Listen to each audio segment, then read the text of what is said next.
এক অসহায় বিধবা মা হালিমা। স্বামীহারা এই নারী সাথে তার একটি ছেলে আর একটি মেয়ে নিয়েই কোনো রকমে টিকে আছে তার ভাঙা সংসার।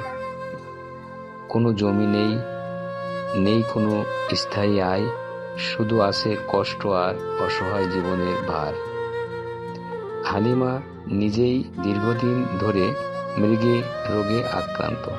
তার শরীর দুর্বল, কিন্তু সংসারের চাকা তো আর থেমে থাকে না।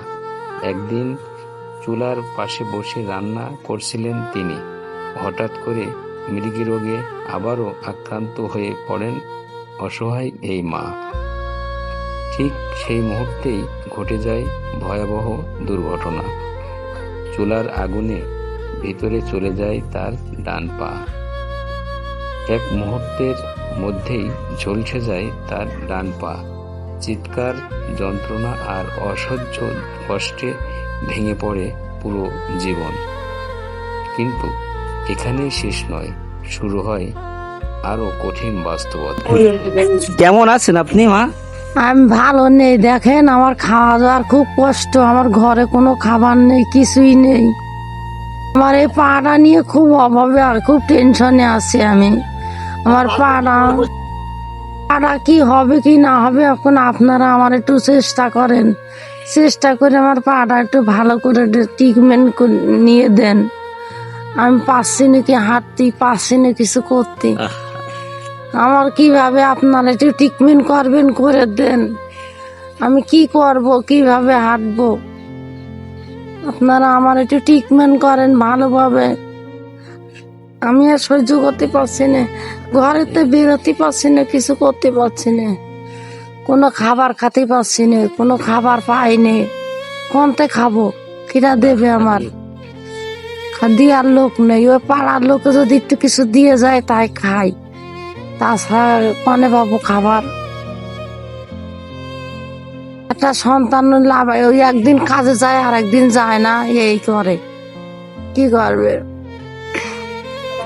কি কষ্টের কথা! হালিমা নিজের মুখে কত কষ্টের কথা আপনাদের মাঝে শেয়ার করছে। দেখুন, এত কষ্ট করে এই মানুষটি বর্তমান চলছে। এখান থেকে এইটে একেবারেই পুড়ে তারপরে যে একদম পচে গিয়েছে, পুরোটা হাড় ছাড়া, আর ওরে মাংসপেশিটা একদম পুড়ে গেছে, আমরা যেটা দেখাতে পারলাম না। আর এই দেখেন কবিরাজ দিয়ে একটা ট্রিটমেন্ট দিয়েছে, কি যেন লাগাইয়ে রেখেছে। তাছাড়া ডাক্তারি মতে তার চিকিৎসা এখনো হয়নি। টাকা নেই, যারা নিজেদের জীবনযাপনটা করার মতো তাদেরও অ্যাবিলিটি নেই। একটু বাজার করবে সে ব্যবস্থা নেই। চাল, ডাল, অন্ন, বস্ত্র, বাসস্থান সবই হারিয়ে এই হালিমা একেবারেই অসহায় হয়ে পড়েছে। এই যে কষ্ট করে এই দিন এবং রাত পার করছে, সে বলতে চাচ্ছে আমি একটু বাঁচতে চাই, আমি আমার সন্তান দুটোর জন্য বাঁচতে চাই। আমার সন্তান দুটোর সামনে থেকে, তারা যদি আমার সামনে থাকে, আমি এই জীর্ণ কুঠিরে হলেও আপনাদের সাথে এই পৃথিবীর আলো বাতাসে আমি আরও কিছুদিন বেঁচে থাকতে চাই। আল্লাহ পাক আপনাদের দয়া এবং অনুগ্রহে আমার জন্য বাঁচিয়ে তোলে। এই কষ্টের থেকে আমার জন্য আল্লাহ পাক পরিত্রাণ দেয়। আপনারা এত কষ্টের কথার পরেও হালিমার দিকে একটু তাকাবেন না? হালিমার দিকে একটু সুদৃষ্টি দেবেন না? হালিমার দিকে আপনারা স্ব জায়গা থেকে একটু সুদৃষ্টি দেন।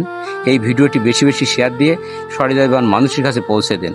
হালিমা যেন আবারও এই পৃথিবীর আলো বাতাসে সন্তান দুটো বুকে নিয়ে এই জীর্ণ কুঠিরে আরও কিছুদিন আমাদের সাথে থাকতে পারে।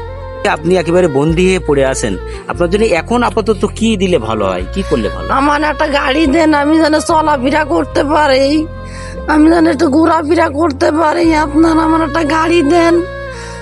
আচ্ছা আচ্ছা, ওই হুইল চেয়ার? হ্যাঁ হ্যাঁ, ওই যে চাকাওয়ালা গাড়িগুলো, একটুখানি যেন ঘুরতে ফিরতে পারি, বাড়ির ভিতরে আমি হয়তো ঘুরতে ফিরতে পারি।